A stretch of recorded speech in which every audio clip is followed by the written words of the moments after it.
नमस्कार दोस्तों, आप सभी का वेलकम है पीएस क्लासेस में। जैसा कि आप जानते हैं, सबसे विश्वसनीय और प्रमाणिक सूचना लेकर पीएस क्लासेस प्रयागराज से प्रेजेंट होता है। ऐसे में दोस्तों बिग ब्रेकिंग न्यूज निकल कर के आ रही है सीटेट अपियरिंग छात्रों के लिए। बीपीएससी 2.0 में इस बार सीटेट अभ्यर्थियों को अवसर दिलाने के लिए बहुत बड़े पैमाने पर अभ्यर्थियों ने आंदोलन करने के साथ ही साथ कोर्ट में जाने के लिए तैयारियां कर ली है। कल का दिन बहुत महत्वपूर्ण होने वाला है और साथ ही साथ पेपर जो है फरवरी तक कराने के लिए प्रयास किए जा रहे हैं। तो सभी भाई बहन इस वीडियो को ज़्यादा ज़्यादा लोगों तक शेयर करिएगा। और इसी के साथ अतुल प्रसाद जी से मांगा गया है जवाब कि जब टीआरई 1 में जो है शामिल किया गया था सीटेट अपियरिंग को, तो टीआरई 2 में क्यों नहीं शामिल किया जा रहा है। लेकिन दोस्तों आगे बढ़ने से पहले अगर अभी तक भी आपने हमारे चैनल को सब्सक्राइब नहीं किया है तो प्लीज सब्सक्राइब कर लीजिएगा। राइट साइड में आइकन के बटन को प्रेस कर दीजिएगा ताकि वीडियो का नोटिफिकेशन सबसे पहले आप तक पहुंच सके। लाइक शेयर करना बिल्कुल मत भूलिएगा। चलिए बात करते हैं, आइए सीधे देखते हैं। एक बहुत महत्वपूर्ण दिन है। दो मामलों को लेकर लगातार कार्रवाई चल रही है और निश्चित रूप से बीपीएससी द्वारा आयोजित जो परीक्षा सेकेंड फेज की होने वाली है और जिसको लेकर डेट भी अनाउंसमेंट हो गया है, तो दोनों मामले को लेकर अगर सीटेट अपियरिंग के मामले को लेकर कल कोर्ट में जो याचिका दायर होगी और दूसरे सेकेंड मेरिट लिस्ट को लेकर, जहां तक सबको पता है कि जो बीपीएससी द्वारा आयोजित परीक्षा में सेकेंड मेरिट लिस्ट यानी सप्लीमेंट्री रिजल्ट को लेकर लगातार आंदोलन हो रहे हैं और उसके लिए लगातार हम लोग से धरना प्रदर्शन कर रहे हैं। तो कल 22 तारीख के दिन आप सबको सूचित कर दे कि गर्दनी बाग धरना स्थल पर हजारों की संख्या में परीक्षार्थी उपस्थित होंगे और प्रथम फेज की बहाली में सप्लीमेंट्री रिजल्ट को लेकर अपनी बातों को सरकार के समक्ष, आयोग के समक्ष रखने का प्रयास करेंगे। तो आपको बताते चले कि जो भी तैयारी है उसके लेकर पूरी तैयारी हो चुकी है। प्रशासन से भी वो सहयोग लिया जा रहा है, उनका भी आदेश पत्र प्राप्त हो गया है। तो आपको हम बताते चले कि सेकेंड मेरिट लिस्ट में जो है कितने कैंडिडेट, कई मामलों को लेकर आपको बताते कि लगभग 10,000 लोग ज्वाइन नहीं किए और नियोजित शिक्षकों की संख्या 28,000 प्लस है। तो लगातार राज्य सरकार ये भी कह रही है कि हम राज्यकर्मी का दर्जा भी देंगे उनको और दूसरी तरफ उनके लिए परीक्षा भी आयोजित हो रही है।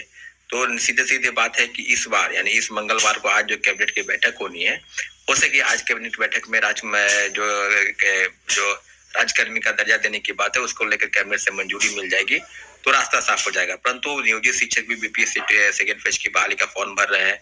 प्रथम फेज में लगभग 28,000 से ज्यादा शिक्षक नियोजित उनको सफलता प्राप्त हुई। तो सब आंकड़ों की अगर बात की जाए तो 15,000 से 20,000 ऐसे लोग हैं जिनका रिजल्ट सप्लीमेंट्री रिजल्ट आना चाहिए, परंतु आयोग की तरफ से अभी कोई स्पष्टीकरण नहीं आया है। 17-18 जिलों की सूची प्राप्त हो गई है, परंतु अभी तक जो चीजें हैं उसको लेकर कोई विशेष तैयारी नहीं हुई है।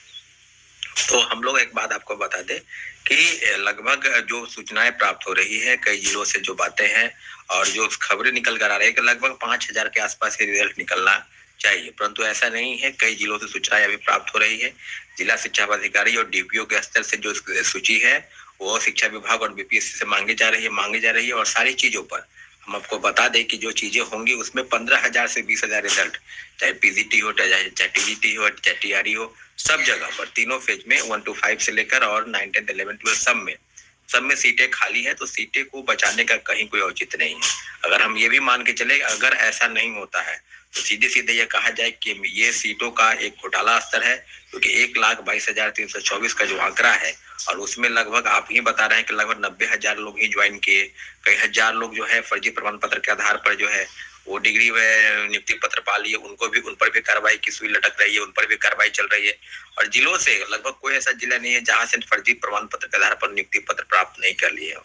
तो सीधे सीधे कहा जाए तो घोर लापरवाही है, चाहे शिक्षा विभाग का हो, चाहे बीपीएससी का हो, किस स्तर पर क्या हुआ है। परंतु इतना जरूर है कि आने वाले समय में जिस तरह की विद्यार्थी के मन में जो आशंका है और उनकी एक उम्मीद है कि बीपीएससी कम से कम 20,000 सप्लीमेंट्री रिजल्ट निकालेगी, परंतु इन सब चीजों को लेकर कहीं से अभी तक कोई क्लियर मैसेज नहीं आया है। तो आपको हम बता दें कि बीपीएससी द्वारा आयोजित ये जो सेकेंड फेज की बहाली है उसमें भी लगभग 1,20,000 पदों की बात की जा रही है। तो वैकेंट सीट को कंपनसेट किया गया और अब भी जो बाकी है जितने कैटेगरी का, प्रत्येक कैटेगरी में उतना ही मांग है, तो फिर उस सीट को बचाने का कहाँ कोई औचित्य है। जितना कट ऑफ गया है मिनिमम कट ऑफ, उसके पास जितने भी रिक्वायर्ड कैंडिडेट हैं और उनकी जो मांग है उनका यही है कि सप्लीमेंट्री रिजल्ट निकाला जाए। अब प्रत्येक कैटेगरी में कितना रिजल्ट आएगा, चाहे पीजीटी हो, टीजीटी हो, चाहे टीआरई हो, तो सब जगह तो हम लोग का एक स्पष्ट मानना है कि पीआरटी में सीटों की संख्या 1 to 5 में कितनी है, आप ओवरऑल चीजें बताइए, कहाँ कहाँ किन किन विषयों पर शिक्षकों की भारी मात्रा की कमी है, उस सब चीजों पर आप एक डाटा प्रस्तुत कीजिए। परंतु अभी तक जो संभावना है वो है कि कम से कम 20,000 रिजल्ट जो है वो हम लोगों की संभावना है कि निकलेगा, परंतु जो खबरें निकल कर आ रही है कि लगभग 5,000 रिजल्ट निकलेगा। अगर ये सब चीज है तो कल एक महत्वपूर्ण एक बैठक है, बैठक के बाद धरना प्रदर्शन होगा और जो भी चीज सरकार के समक्ष मांगों को रखने का एक प्रयास है। तो उम्मीद करते हैं कि आप सभी साथी से जो सीटेट अपियरिंग है वो केस संबंधी चीजों को समझेंगे और जो सेकेंड मेरिट लिस्ट को लेकर मांग लगातार कर रहे हैं वो भी कल धरना प्रदर्शन गर्दनी बाग में 10 बजे सुबह आने का प्रयास करेंगे। अगर आपको लगता है कि आपकी मांग सरकार तक पहुंचे तो आपको भारी से भारी संख्या में गर्दनी बाग धरना स्थल पर आना होगा और तभी अपने बातों को मजबूती के साथ रख लेंगे। साथियों, जैसा कि सबको पता है कि जो चीजें आपके समक्ष सरकार के पास जाएगी उस चीज की वैल्यू है, उस चीज के रिगार्डिंग जो भी चीजें होंगी आपको हम बताते चलें कि कल महत्वपूर्ण दिन है दोनों चीजों की सीटेट अपियरिंग और सेकंड मेरिट लिस्ट को लेकर साथियों। ठीक है, धन्यवाद, जय हिंद।